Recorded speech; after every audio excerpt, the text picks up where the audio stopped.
Hi, I'm Kane Fulton, computing editor at Tech Radar, and I'm here at the Science Museum checking out some of the consoles from days gone by, including a few that you might not have laid eyes on before. Now, it's also to answer the question of, is gaming getting more expensive? Come with us to find out. The Commodore 64 holds the title as the best-selling computer of all time, shifting a whopping 30 million units. Now, it had a wide-ranging appeal. Anyone from gamers to developers, everybody in between bought one of these computers. And it cost $595 when it launched in 1982, so it wasn't exactly cheap. But if you think of inflation, today it would cost a whopping $1,461. The NES is the classic console that gave birth to characters that everybody knows, including a certain little Italian plumber and a boy from Hyrule with pointy ears. Now, the NES was actually an affordable console, costing $199. In today's money, that would cost you $400.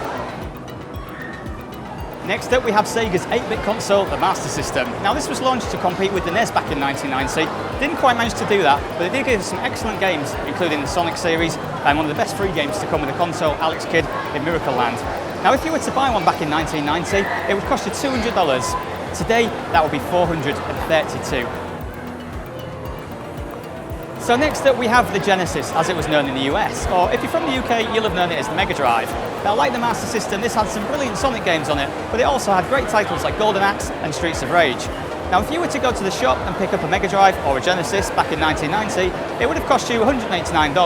Doesn't sound like that much, but if you were to get one today, allowing for inflation, that would rise to a mighty $361. Sony's PlayStation is the console that needs no introduction. Pretty much everybody owned one, even if you already owned the Sega Saturn. Now, if you were to buy a PlayStation when it was released, it would have cost $299.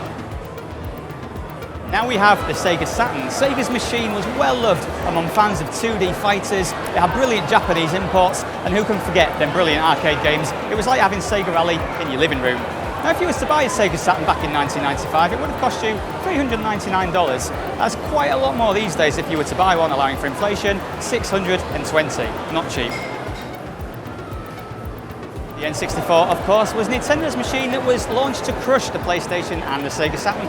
Some people would say it did, others wouldn't. If you were to buy an N64 back when it came out, you would have had to spend $199 of your perfect dollars. These days, it's a bit more, at $300. Just how do you follow up one of the most popular games consoles of the 90s? Well, it certainly showed how with the PS2. It was the only place where you could play the GTA franchise and, of course, Metal Gear Solid 2. Now, if you were to buy one back in 2000, it would have emptied your wallet to the tune of $299. These days, obviously it's more, but how much more? Well, it would have been $411. What the original Xbox lacked in the looks department, it was a little bit ugly. It more than made up in power. It was one of the beefier consoles of its generation, making games like Halo shine thanks to the computing power inside. But how much would an Xbox cost if you picked one up when it first came out in 2001? The answer is $299. If you were to get one today, it's significantly more. As everybody knows, the Wii was a smash hit, and not just because you used to throw your controllers accidentally into the nearest mirror. Now, if you were to buy a Wii when it came out in 2006, it was actually an affordable console. If you were to get one today, it'd be a little bit more. After a tricky start to life, Microsoft's Xbox One has begun to pick up some steam, focusing more on the gamers, and basically with games like Halo and Quantum Break, it's having a bit of a better time. But if you were to buy an Xbox One in 2013, it would have cost you $499, as everybody knows was higher priced than the PS4 when it came out. If you were to buy an Xbox One today, it wouldn't be a massive difference, but it would be more at $507. Launched with the slogan "For the Players," many people would say that Sony's PlayStation 4 has had a better time of it compared to Microsoft's Xbox One.